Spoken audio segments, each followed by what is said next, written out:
El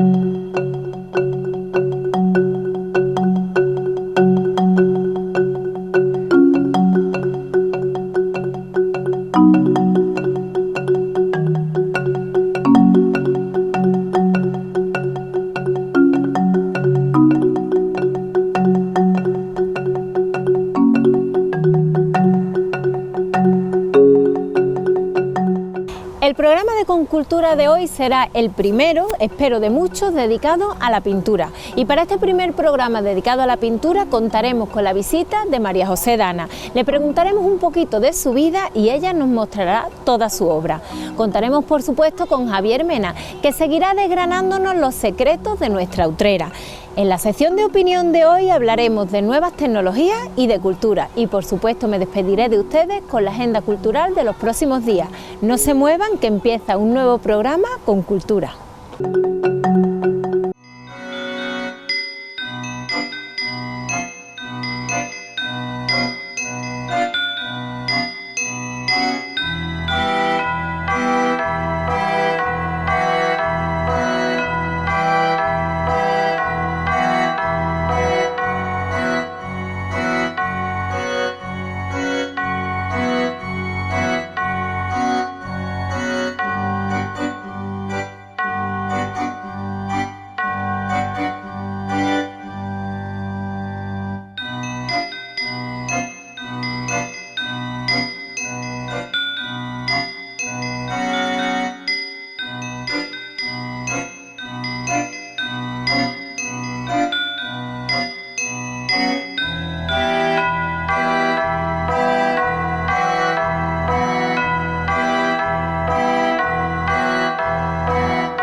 Bueno, pues como ya les he dicho antes, para este primer programa dedicado a la pintura tenemos a una invitada de lujo, aunque a mí me da un poquito de vergüenza decir que nosotros tenemos una invitada, porque es ella quien nuevamente nos ha invitado a su casa y además la ha decorado de manera inmejorable, porque nos ha mostrado o nos muestra aquí muchas de sus obras. Así que tengo el gusto de presentarles a María José Dana. Buenas tardes. Buenas tardes. Bueno, María José, antes de que nos empieces a hablar de todos estos cuadros que tienes aquí y de tu afición por la pintura, a mí me gustaría que nos contaras un poquito de esa María José utrerana, de esa vecina de Utrera. Un poquito, solamente un poquito. Bueno, pues nací hace ya casi 53 años. ¿No lo parece? Nací en la Cuesta de Santiago, en la misma casa donde vivían mis padres, teniendo el hospitalito enfrente, pero mi madre me parió en su casa y me crié con dos hermanos pues casi iguales. Y yo jugaba más a los indios con ellos que a las muñecas. Y yo era más feliz con rotuladores y lápices y acuarelas que con muñecas, la verdad. Después me mudé a San Carlos Borromeo, donde era un barrio lleno de niños, pero lleno de niños, que jugábamos en la calle, nuestras madres nos llamaban a voces desde las ventanas. Sí. Y bueno, estudié en Sagrada Familia, después en Ruiz Gijón, hice el bachillerato allí. Y nada, me casé muy jovencita y ya pues decidí de estudiar una formación profesional después del bachillerato y montar mi propia empresa, que es un salón de belleza. Y nunca he parado de pintar, o sea, también dentro del salón de belleza desarrollo mi fase artística. haciendo maquillaje, caracterizaciones. Yo eso era una cosa que te quería comentar, porque yo uno de los primeros recuerdos que tengo de conocerte a ti fue un año que Guate Teatro hizo una obra que era La Asamblea. Y entonces yo no sé, tú te acordarás que aquello eran unos personajes, éramos animales, y además era una fábula cada animal, y a mí me tocó la tigresa. Y yo recuerdo de llegar aquí al salón de belleza sin saber cómo íbamos a acabar, y para mí fue increíble. La experiencia, ¿no? Y yo no me he visto más guapa en todos los días de mi vida, y mira que estaba rara, ¿eh? Sí. Pero claro, una cosa es verte delante del espejo cerca y otra cosa es el maquillaje de escena. El maquillaje de escena es mucho más exagerado, hay que verlo de lejos. Yo con Guate Teatro he participado mucho y les enseñé a maquillar antes de que tú estuvieses, porque tú eres de la generación más jovencita. Y bueno, también ha sido una experiencia preciosa. Lo que pasa que, claro, en teatro hay que ir a contrarreloj, y había que enseñarles a ellos a maquillarse, porque una maquilladora o una maquilladora con un ayudante maquillar a tantos actores no dábamos abasto. Y sí, he tenido... Yo aquello lo recuerdo porque además nuestras caras eran cuadros, porque era un maquillaje muy, no sé, muy exagerado, es una cosa que recuerdo. Y además el camino desde aquí hasta el teatro, recuerdo las caras de la gente mirándonos, porque como carnaval, claro, porque era muy llamativo. Y recuerdo también a un cocodrilo que pintaste a Mariano, que iba de cocodrilo, y era, porque no sé, lo mío era más de fantasía, pero él era, no sé, los rasgos era, que luego no me ha extrañado, aunque la primera vez que vi una obra tuya expuesta en el Arco, me chocó anda, María José pinta, pero luego pensé, claro que pinta. Yo es que he pintado de siempre. Yo recuerdo en Sagrada Familia, estando yo en tercero de GB y en cuarto, que me daba clases Marisabel. Sí. Ella enseñaba todos mis dibujos por el colegio. Es que lo enseñaba. Ella era una de las fans, vamos, y sigue siéndolo, sigue. Y los enseñaba. ¿Y tú a la hora de pintar, has sido autodidacta? Soy autodidacta. ¿Tú sola? Bueno, tú sabes, en bachillerato pues sí que estudié dibujo con Salvador García. Sí. Y después en estética, cuando estudié estética, también habían asignaturas de dibujo, tanto técnico como artístico, ¿no? Pero nada, todo lo que veis es cosa tuya, de tu cabeza, de informarte, a lo mejor de lo que me has estado comentando antes, de primero empezar copiando muchas cosas o dibujando. Sí, al principio eran fotografías, yo misma echaba las fotografías o fotografías que me gustaban tú sabes, a lo mejor veía una foto en una revista y yo la recortaba y me la quedaba. Y tengo de recortes un montón porque había cosas. Y después pues sacaba un poquito de aquí, un poquito de allí y hacía una composición. Pero hasta que ya he empezado a crear. Y estoy creando de poquitos años para acá. Y hablando de, de ser autodidacta, uy, estoy fatal, ¿eh? Perdona. Un poquito de agua. Hablando de ser autodidacta, ¿qué piensas tú? Por ejemplo, un instituto como el que hay aquí en Utrera ahora, el Pastorcito, que imparte cosas no de bellas artes, sino como a lo mejor para niños que no saben muy bien hacia dónde tirar, y les da esa capacidad o le da esas herramientas para poder decidirse por eso. ¿A ti te hubiera gustado que...? A mí sí, porque mi gran frustración ha sido el no haber estudiado bellas artes o medicina. De verdad, yo quería irme a una de esas dos ramas. De hecho, lo mismo que te he dicho, que estaba más feliz con lápices de colores, yo también tenía mi cuerpo humano que lo desmontaba, lo montaba, me encantaba esas cosas. ¿Te gustaba? Pero bueno, fui madre muy jovencita y yo pues me decanté por una formación profesional que le vi más salida. Pero esa espinita siempre la he llevado dentro. Y yo creo que si me hubiesen motivado más, yo me hubiese metido, me hubiese arriesgado, porque yo he tenido mucho apoyo de mi familia. Yo podía haber estudiado una carrera, pero decidí que no. Y este año, si tengo la gran suerte de pasar una prueba, que sabré el resultado el 13 de febrero, me voy a presentar a Bellas Artes por mi vida laboral. Entonces este año yo creo que es el momento de hacerlo. A mí me encanta porque la vida nos lleva por muchos sitios. Sí. Tú fuiste madre muy joven, evidentemente yo estoy convencida que tú no cambias ni el haber sido madre, ni por dónde te ha llevado el ser madre tan joven. Lo que he vivido por nada del mundo. Además ha sido una gran escuela, una gran universidad, mi vida. Entonces a mí me gusta, yo hay una frase que la digo mucho, quizá porque me conviene decirla, no lo sé, pero es que nunca es tarde. No, es que no hay momento para lo que a lo mejor para ti tu momento es ahora con tu edad, para otra persona fue con 20 años o para otra persona es con 70.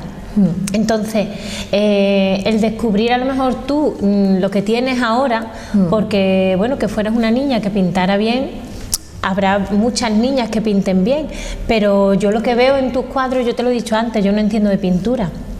No entiendo a lo mejor así técnicamente de pintura, pero a mí hay cuadros tuyos que me transmiten. Te transmite. Aquí hay un cuadro delante, que ahora lo veréis, que ¿cómo se llama este cuadro? En un rincón del alma. Este cuadro yo creo que es lo que más ha plasmado mi espíritu en este último año, porque este cuadro es del 2014.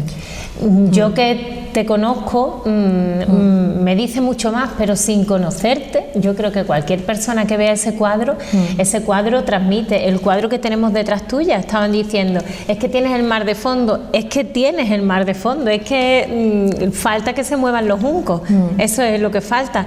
Entonces, descubrir esto que tú tienes, si ahora que ya te puedes dedicar a lo mejor tranquilamente, porque bueno, el orden de las cosas lo pone la vida, no lo ponemos nosotros, pues que te puedes dedicar tranquilamente a esto que te gusta, para mí es... Yo siempre he dicho que cuando yo me jubile me quiero dedicar a esto plenamente, pero todavía, vamos, yo quiero mantener mi negocio y además yo soy una apasionada de mi negocio. Sí, yo lo sé. Vamos, que me encanta mi empresa. La he montado con mucho esfuerzo y mucha dedicación y quiero seguir con ella. Pero como ahora, por suerte o por desgracia, me sobra mucho tiempo y ese tiempo, de ese tiempo me lo puedo dedicar mucho, pues por eso he decidido de estudiar este año. O sea, de a ver si me puedo matricular en Bellas Artes y si lo puedo sacar en 4 años bien, si no en 6, me da igual, porque yo sé que voy a disfrutar. Eso es lo que te iba a decir. Y voy a compaginar estudios, trabajo y hasta quedar rendida por la noche, que es lo que quiero. Además y descubrirme un poco más, porque todavía no tengo un estilo muy definido, porque yo cada etapa de mi vida he ido pintando de una manera diferente. Cuando me dio por el realismo, aquí tenemos también una muestra y más retratos que he hecho o más paisajes realistas o incluso hiperrealistas. Yo lo clasificaría como hiperrealista, porque hay gente que me ha llegado a decir, pero ¿esto es una foto o de verdad que es óleo? Porque no se lo han llegado a creer. Lo que pasa es que aquí no lo tengo. Ahora mismo el único que tengo un poquito más realista es San Lucas de Barrameda, que está ahí. Pero aún así yo le he dado unos colores que no son muy reales, para que la gente no me diga, parece una foto. Es que no me gusta eso que parezca una foto. Yo quiero que se vea que está hecho a mano, o con pinceles, con óleo. Eso es lo que yo te iba a decir antes, que mirando tus cuadros, lo único que yo veo, que no es, yo pienso, ya te digo, yo no entiendo, pero yo pienso que malo no es. Pero lo único que yo veo es que yo podría decir tranquilamente, ese cuadro es de una persona y aquel es de otra. Sí. ¿Sabes? Entonces, eso es una riqueza que a lo mejor cuando, no sé, a lo mejor si tú entras en una escuela o te dicen, mira, pues trabaja más esto, dedica, o nos enseñan. Es lo que te decía antes, con el don se nace. Perfeccionar mi técnica, encontrar mi camino, que a lo mejor son muchos caminos.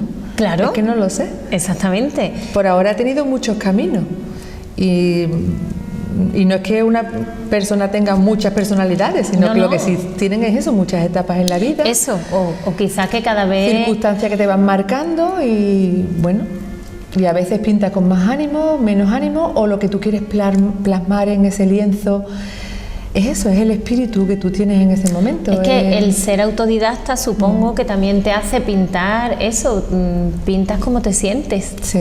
No tienes a lo mejor una técnica, a lo mejor las personas que tengan una técnica, bueno, pues pinto, si tengo que pintar un paisaje, sigo los pasos A, B y C.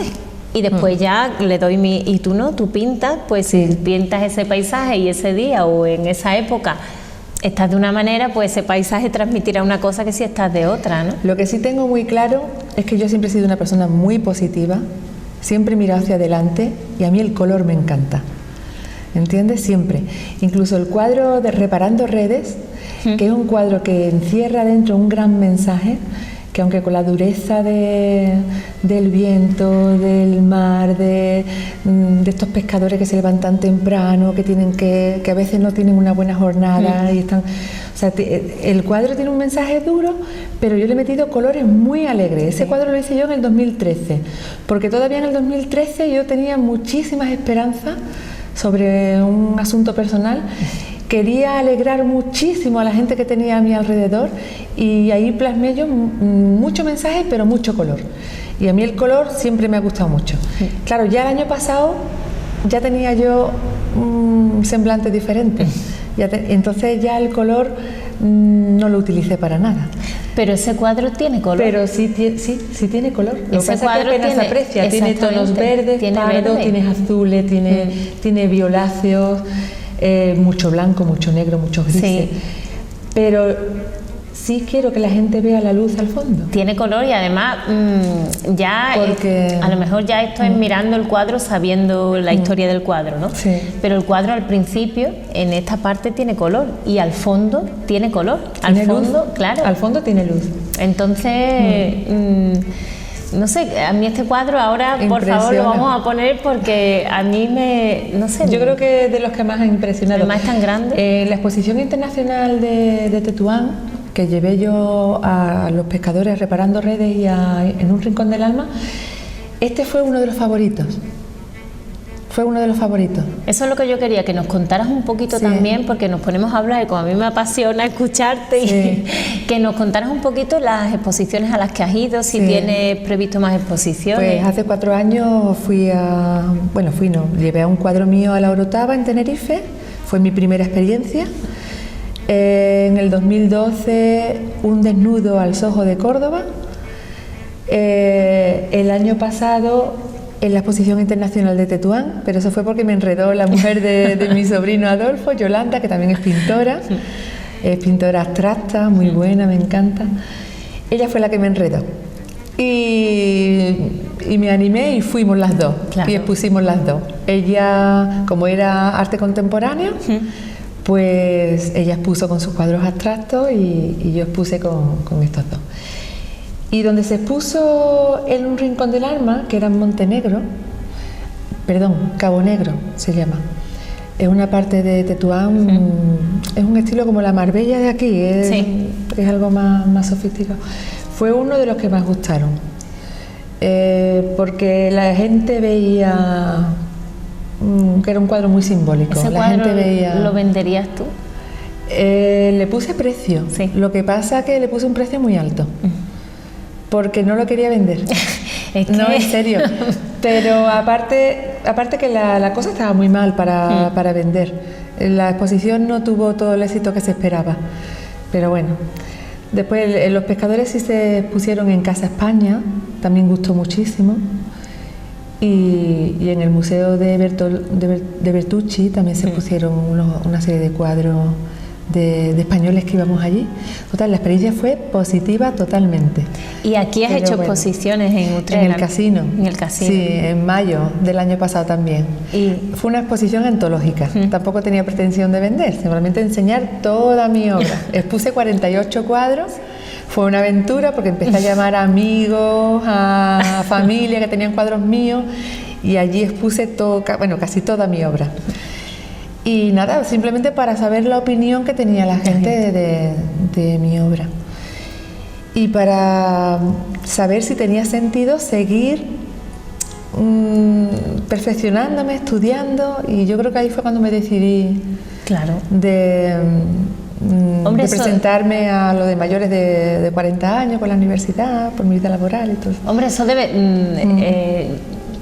yo, ¿qué te voy a decir? Yo creo que sí que tiene sentido que te formes, depende de lo que no depende de lo que la gente diga, de lo que la gente opine de tus cuadros, porque tú sabrás que artistas hay muchísimos que, sobre todo antes, que murieron y no se les reconocieron sus obras. Como Van Gogh, y me encanta. Es que Van Gogh es uno de mis favoritos. Y a mí, hay muchísimos. Entonces, no lo sé, yo te animaría, además es que ya te digo, me encanta porque ya no eres una niña.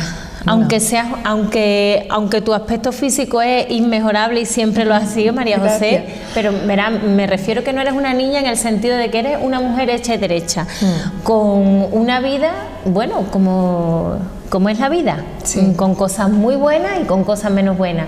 Y sin embargo tienes ilusión, tienes en los ojos, yo te estoy mirando y tienes en los ojos un brillo y una ilusión que a mí me parece envidiable, a mí me parece increíble. Y que tú digas ahora, me voy a poner a estudiar, es que vamos, es que me quito el sombrero, pintes bien o encima pintas bien.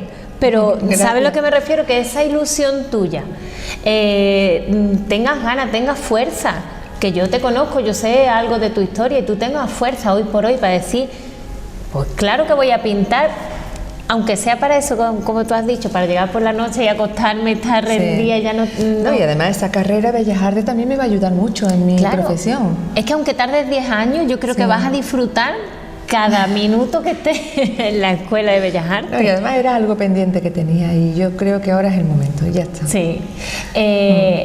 Hoy voy a hacer una reflexión en el programa y tenía preparada una frase, luego la repetiré, pero ahora con esto que acabas de decir, es una cosa pendiente que tenía, se dicen que los besos que más duelen y los que nunca se olvidan son los que nunca se dan. Entonces, no te dejes pendiente eso, no hay que dejar pendiente nada. Hay que disfrutar Después la vida. Después te podrás arrepentir o por haber dicho, bueno, no tomé el camino adecuado, pero no. Pero bueno, hay que arriesgarse. Exactamente, el que no arriesga no gana. Yo siempre me he arriesgado, pero claro, tenía una gran columna vertebral a mi lado que me apoyaba en todo. Ahora no, ahora estoy sola. Tengo mucha familia, muchos amigos que me apoyan, pero bueno, ahora tengo que volar sola en este camino. Y a lo mejor tu columna vertebral ahora es un lienzo y un pincel. Exacto. A lo mejor ahora es tu momento para eso. Sí, una frase que yo puse cuando puse en el casino de aquí de Utrera, empezaba mi presentación con la frase de creo que nací con pinceles en las manos. Porque es que desde pequeña, yo es que me recuerdo con pinceles siempre. Y en mi profesión igual, es que me encanta coger un pincel. Y a mí muchas novias, cuando las he maquillado, o incluso cuando he hecho maquillajes artísticos y eso, todo el mundo me dice lo mismo. Dice, ¿cómo disfrutas de lo que estás haciendo? Es que parece que estás pintando un cuadro. Y es verdad, es que disfruto. Y yo sé que Bellas Artes me va a ayudar también mucho en mi profesión. En el tema de, además como también enseñan fotografía y eso, para saber manejar bien una cámara, que soy un desastre manejando una cámara, digo, bueno, pues también aprenderé esas cositas que para mi profesión me viene muy bien. Claro.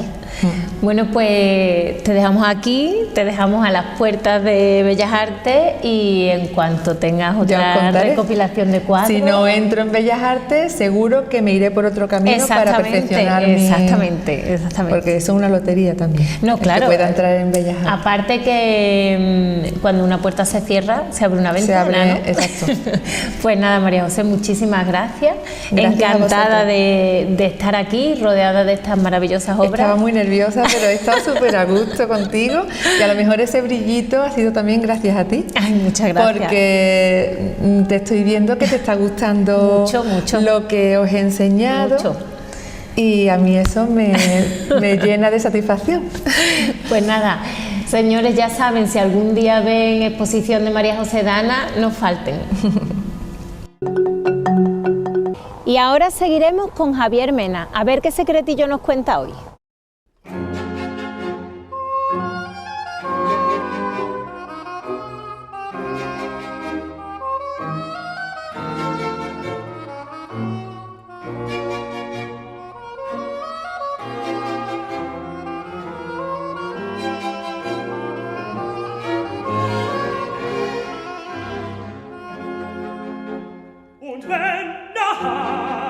Bueno, hoy vamos a hablar un poco sobre lo que es la iglesia de Santiago. Si recordamos un poquito lo que se habla sobre la historia en general, siempre nos están diciendo, y eso es lo popular, cuál es más antigua, menos antigua, la parroquia de Santa María o la parroquia de Santiago. A lo largo del tiempo existen, según el autor, pues se decantan por una o por otra.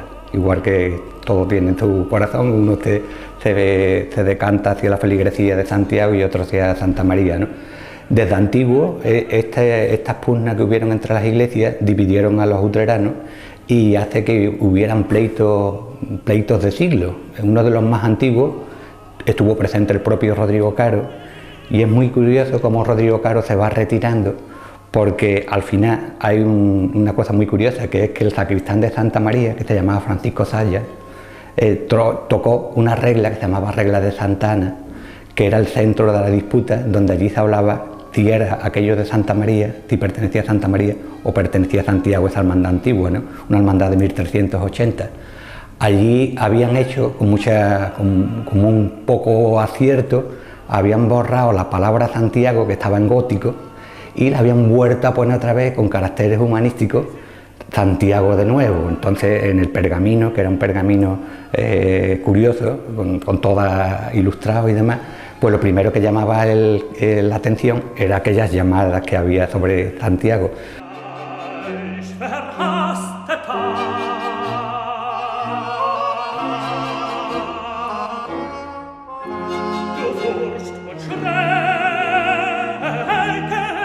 Ahí, a partir de ahí, Rodrigo Caro se aparta, pero siguen esas disputas, se mantienen en el tiempo, y hay cosas tan curiosas en este sentido, como por ejemplo había un cura en Santa María que se llamaba el padre Leini, que decía que cometía pecado mortal aquel que dijera que Santiago era más antiguo que Santa María, ¿no?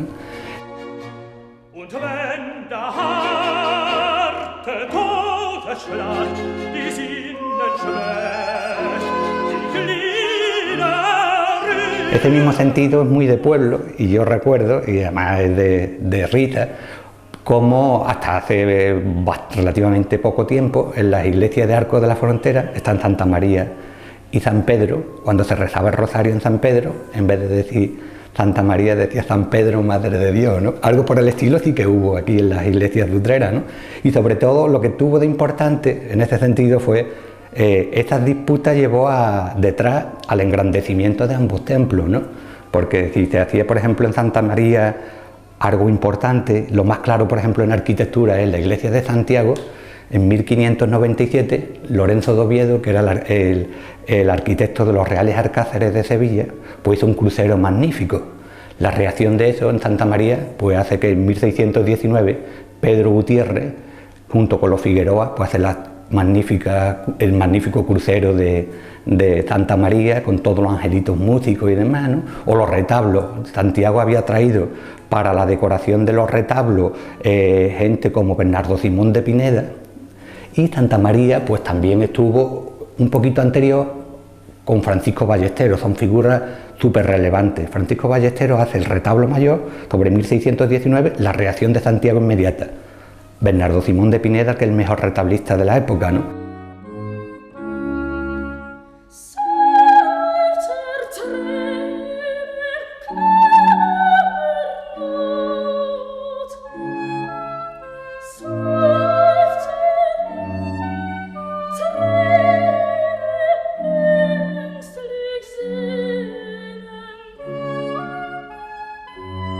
Y eso es en todo, siempre. Se hacía una campana buena en Santiago, pues se mejoraba en Santa María.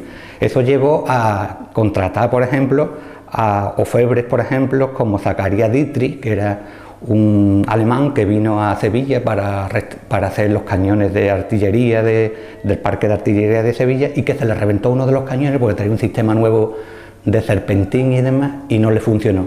Pero para conseguir dinero para el viaje, se hizo un juego de campana magnífico para Santa María, San José, San Rafael y demás.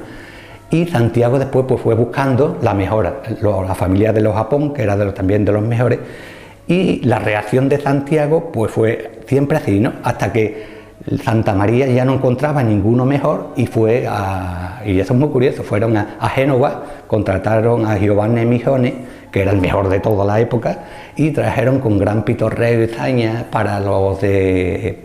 picando a los de Santiago, trajeron la campana de reloj de Santa María por el barco, con un barco por el Guadalquivir con gallardete y demás, y aquel día muchos de Santiago se fueron de campo, ¿no? Evidentemente, ¿no?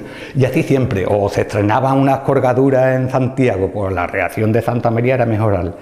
Y esto nos ha dado un sentido divertido, hoy lo vemos con unos ojos muy divertidos, de ver si ha dado unos materiales, unas obras extraordinarias, una categoría grande a los templos de Utrera, ¿no?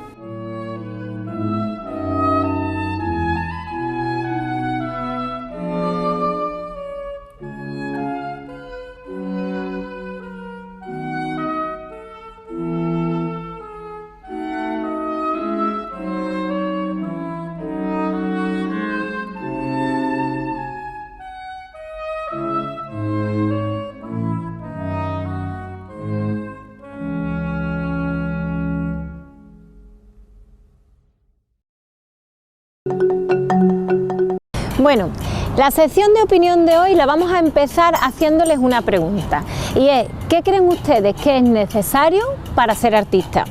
Ya sé que lo primero que me van a decir es que para ser artista lo principal es tener arte, de acuerdo. Pues si sabemos cantar, si sabemos pintar, si sabemos escribir, ¿qué necesitamos para que nos reconozcan como artistas? Bueno, pues evidentemente necesitamos que nos vean, que la gente conozca nuestra obra, que conozca lo que hacemos. Y es aquí donde voy a entrar en el tema de esta semana. Es que yo acabo de conocer, seguramente muchos de ustedes ya lo conocieran, pero yo acabo de conocerlo ahora, una nueva manera de transmitir el arte, una nueva manera incluso de vender arte, y es a través de internet. Pero además a través de internet, no de plataformas digitales que ya se conocen, plataformas digitales dominadas por empresas de mucho dinero y de mucho prestigio, no. Hay plataformas digitales que crean personas anónimas en las que, por lo visto, desde el artista hasta el consumidor, entre comillas, de arte, pues nos saltamos un montón de intermediarios, y entonces es una forma mucho más rentable para el artista y para la persona que consume el arte. Es mucho más rentable esta forma. Es decir, una persona que escriba un libro pues ya no necesita una editorial, no necesita que sea publicado, simplemente sube el libro, sube su obra a esta plataforma digital, y a lo mejor es una editorial a lo mejor quien lo compra a la plataforma digital, o a lo mejor es un particular el que compra ese libro, el que compra esa pintura o el que compra ese disco, de manera que nos hemos saltado un montón de intermediarios. Y ahora viene lo que muchos pensamos o muchos piensan: ¿cuál es la mejor forma de difundir la cultura? ¿Cómo se difundía antes? ¿Cómo se difunde ahora? ¿Utilizando también las plataformas digitales? ¿Utilizando internet? Bueno, pues yo creo que la mejor forma de difundir la cultura es con todos los medios que tengamos a nuestro alcance. Evidentemente, en el siglo IV después de Cristo no iban a difundir la cultura a través de internet, ¿no? Pero si hoy por hoy tenemos a nuestro alcance todos esos medios, pues es lógico que los utilicemos. Y les hablo yo, que la verdad, los que me estén escuchando se estarán dando cuenta que de internet entiendo poquito, pero eso me parece bueno de internet, esa manera de, no sé, de acercar a las personas que estén. Una editorial que esté en Madrid puede conocer la obra de un chaval de Utrera o de un chaval de Granada. Bueno, pues esta es la pequeña reflexión que yo quiero dejarles a ustedes para el día de hoy. Y es que si ustedes tienen pinturas, si ustedes tienen libros, no los dejen guardados en un cajón. No los dejen guardados en un cajón, porque las cosas que nunca se hacen son las cosas que después nos podemos echar en cara. Busquen por internet, busquen maneras de difundir y de compartir lo que tienen, porque a lo mejor entre muchos de nosotros hay más de un artista. Y yo ahora ya les dejo con la agenda cultural de nuestros artistas para esta semana.